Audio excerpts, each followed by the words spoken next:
Kuala Lumpur আন্তর্জাতিক বিমানবন্দর।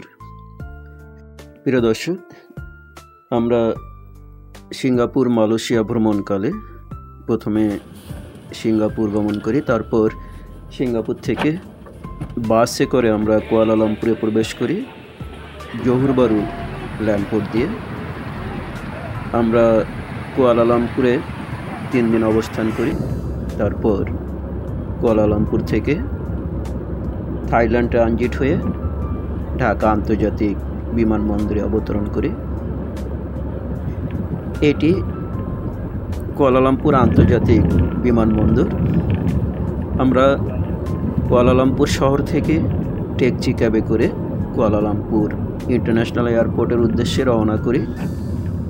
এর দূরত্ব প্রায় 57 কিলোমিটার এবং সময় লাগে প্রায় 50 মিনিট।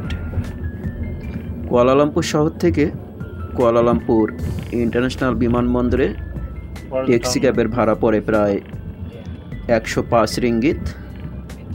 আমরা মোট 3 জন ছিলাম, সে কারণে আমরা একটি বড় ট্যাক্সি ক্যাব বা গ্রাব ভাড়া করি। কুয়ালালামপুর আন্তর্জাতিক বিমানবন্দর বেশ সুন্দর একটি বিমানবন্দর। বিমানবন্দরের প্রবেশ মুখে এসে আমাদের ট্যাক্সি ক্যাবটি আমাদেরকে নামিয়ে দেয়।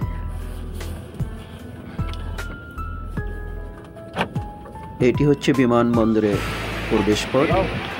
সামনে লেখা রয়েছে KLIA অর্থাৎ কুয়ালালামপুর ইন্টারন্যাশনাল এয়ারপোর্ট। এটি স্বয়ংক্রিয় গেট।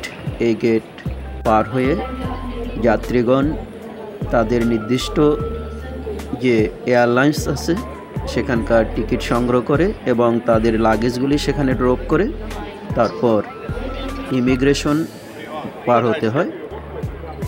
যদি কারো ফ্লাইট দেরিতে থাকে তাহলে এখানে যাত্রীদের বসার সুব্যবস্থা রয়েছে।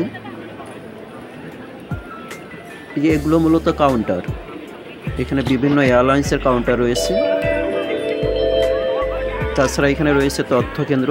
আপনার যে কোনো পরামর্শের জন্য বা যে কোনো তথ্যের জন্য আপনি তথ্য কেন্দ্রে যোগাযোগ করলে ওনারা আপনাকে প্রয়োজনীয় তথ্য দিয়ে সহায়তা করে থাকেন। আপনি ইমিগ্রেশনের জন্য ভিতরে চলে যাবেন। ইমিগ্রেশন সম্পন্ন হওয়ার পর আপনার কাছে যে হ্যান্ড লাগেজগুলো থাকবে সেগুলো চেক করে এই ভবনটিতে আপনাকে প্রবেশ করাবে। অনেকগুলো আধুনিক মানের শপ রয়েছে যেখানে আপনি বিভিন্ন ধরনের কেনাকাটা করতে পারেন। ইমিগ্রেশন পার হয়ে আপনি যখন এই স্থানটিতে আসবেন সেখানে আপনার জন্য নির্দিষ্ট গেট রয়েছে। সে গেট পাড়ি দিয়ে আপনাকে বাসে করে নিয়ে যাওয়া হয় 3য় ভবনটিতে। এটি সেই 3য় ভবনটি।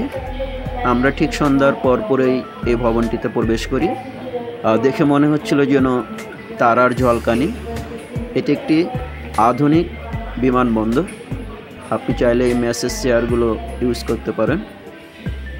এই ভবনটির 2 দিকে রয়েছে অসংখ্য দোকান এবং সেগুলি আধুনিক মানের, কারণ এখানে বিভিন্ন দেশের যাত্রীরা সবসময় যাতায়াত করে থাকেন।